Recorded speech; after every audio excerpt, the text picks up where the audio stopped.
الحمد لله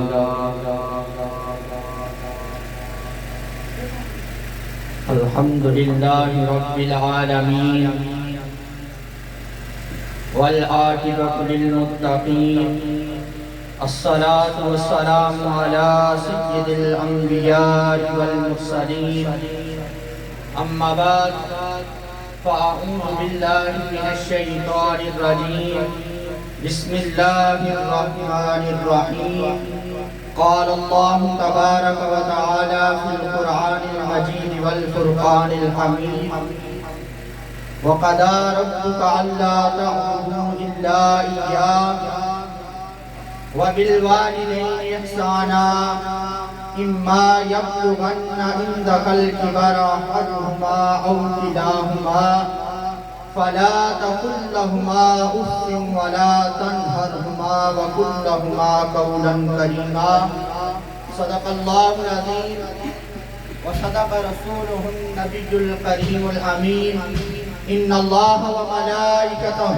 يصلون على النبي يا أيها الذين آمنوا صلوا عليه وسلموا تسليما بواز بلند حضور علیہ السلام کی بارگاہ اقدس میں ہدیہ درود و سلام کا نذرانہ پیش کریں الصلاۃ والسلام علیک یا سیدی یا رسول اللہ وعلی آلک واصحابک یا سیدی یا حبیب اللہ الصلاۃ والسلام علیک یا سیدی یا رسول اللہ وعلی آلک واصحابک یا سیدی یا رحمۃ للعالمین اللہ جل جلالہ وعما نوالہ کی حمد و ثنا اور تاجدار کائنات حضرت محمد مصطفیٰ صلی اللہ علیہ وآلہ وسلم کی بارگاہ اقدس میں ہدیہ درود و سلام عرض کرنے کے بعد اسٹیج کی زینت بنے ہوئے علماء کرام اور سامعین محترم، جیسا کہ آپ تمام احباب بخوبی علم رکھتے ہیں کہ آج ہم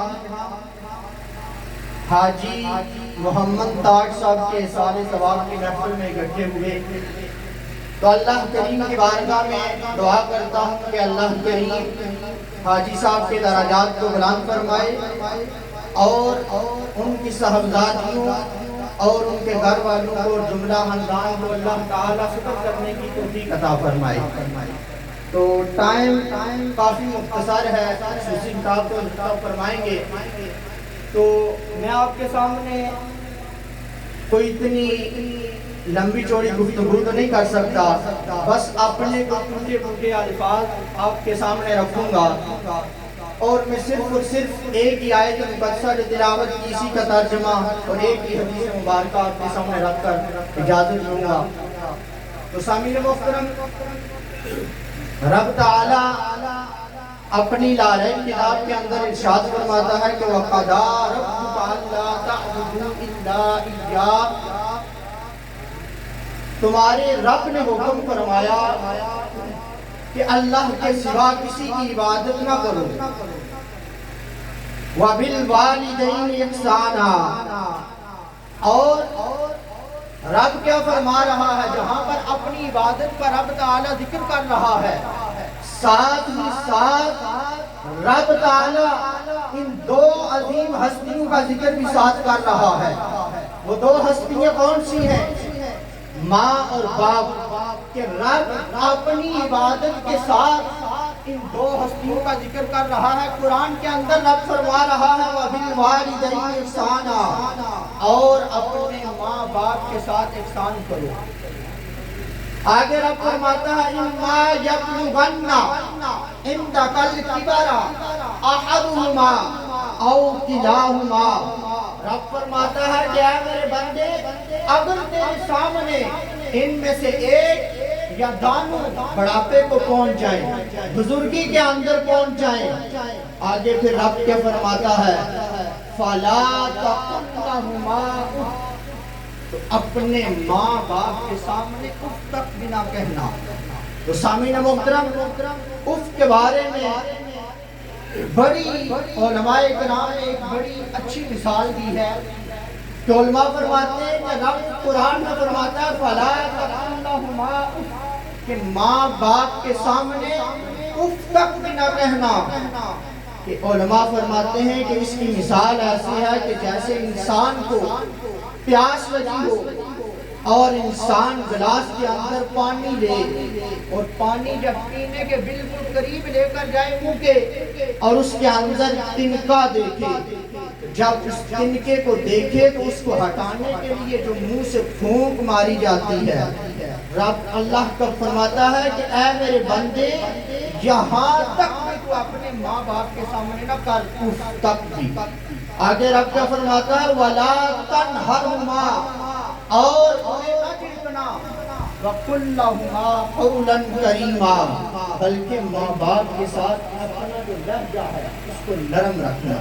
ان سے جب کلام کرے تو نرم لہجے میں کلام کرنا، ان کے سامنے اپنی آواز کو بلند نہ کرنا. یہ ماں باپ کا ادب رب قرآن کے اندر ذکر فرما رہا ہے.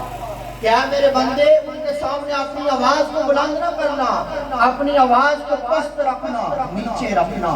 یہ ماں باپ کا مقام ہے قرآن کے اندر. لیکن سامعین محترم، اس سے ذرا ہٹ کر آج معاشرے کے اندر دیکھا جائے کہ ہم ماں باپ کے ساتھ کیسا رویہ رکھتے ہیں.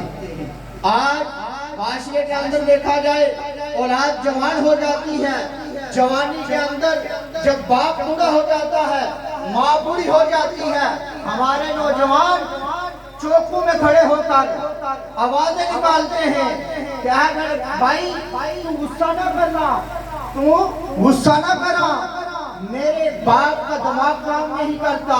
اے میری بہن تو غصہ نہ کرنا، میری ماں کا دماغ کام نہیں کرتا. آپ گھر چلیں، آپ کا دماغ نہیں کام کرتا.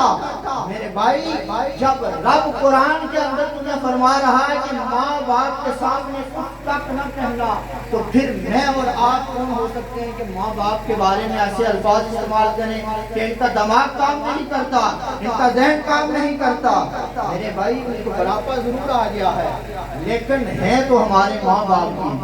رب فرماتا ہے کہ یہ ماں باپ ایسی ہستیاں ہیں کہ جب یہ دنیا کے اندر ہیں تو آپ کی عزت ہے، جب دنیا سے یہ چلی جائیں تو پھر آپ کو کوئی بھی یہاں پر پوچھنے والا نہیں. سامعین محترم، وقت مختصر ہے، ایک ہی حدیث مبارکہ کہ اللہ کے رسول فرماتے ہیں کہ میں جنت کے اندر گیا.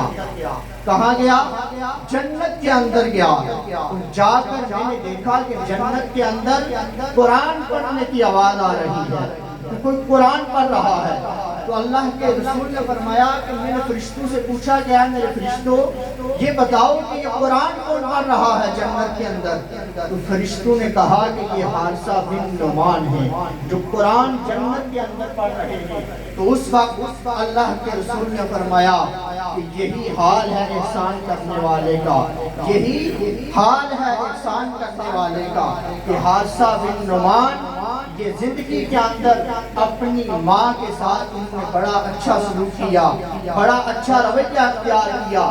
آج اس کا صلہ رب تعالیٰ ان کو جنت کے اندر قرآن پڑھنے کی توفیق دے رہا ہے.